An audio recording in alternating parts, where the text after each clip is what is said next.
Hello అండి. నమస్తే. ఇక్కడొచ్చేసి మా అక్క వాళ్ళ పాప వాళ్ళ స్కూల్‌లో అయితే గ్రాండ్ పేరెంటింగ్ సెలబ్రేషన్స్, అలానే సంక్రాంతి సెలబ్రేషన్స్ కూడా.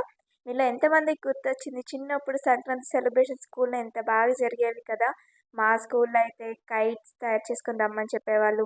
మెయిన్ ముగ్గుల పోటీ అండి అసలు. అబ్బా!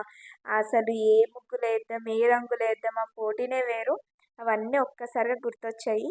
సో, అక్కడికైతే వెళ్ళాము. ఇక్కడైతే ఒక్కొక్కటి ఒక్కొక్కలా పెట్టారనమాట. ఒక దగ్గరొచ్చేసి ర్యాంప్ వాక్ అనేసి, సో, అందరూ కలిసి వాక్ చేయాలి. ఇంకొక దగ్గరొచ్చి ఫోటో షూట్ అంట. సో, ఇదైతే మొత్తం సంక్రాంతి థీమ్‌లో పెట్టారనమాట. ఇంకా నెక్స్ట్ వచ్చేసి ఎగ్జిబిషన్. ఇదైతే హైలైట్ అండి. అంటే అన్ని ఫెస్టివల్స్‌కి ఫెస్టివల్స్ ఏమేమి చేశామన్నది చిన్న పిల్లలు చేసుకొనొచ్చారు. చూడండి ఇక్కడ ఒక అమ్మాయి ఎంత బాగా చెప్తదో అసలు. Going to speak about Tibu. Tibu is a festival celebrated in Assam. Let's enjoy. Farming, sowing seeds to harvesting. People light the campfire to say goodbye to the old year. People dance while enjoying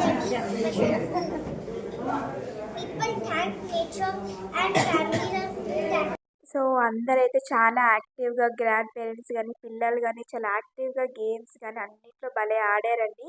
so, 1 minute games అంట. ఇక్కడ గూడా చాలా బావుంది. So, grand parents అలానే పిల్లలు మాత్రమే ఆడాలి game. ఇది గూడా చాలా బావుంది. సో, ఇలాంటి యాక్టివిటీస్ చాలా చేపిచ్చారు.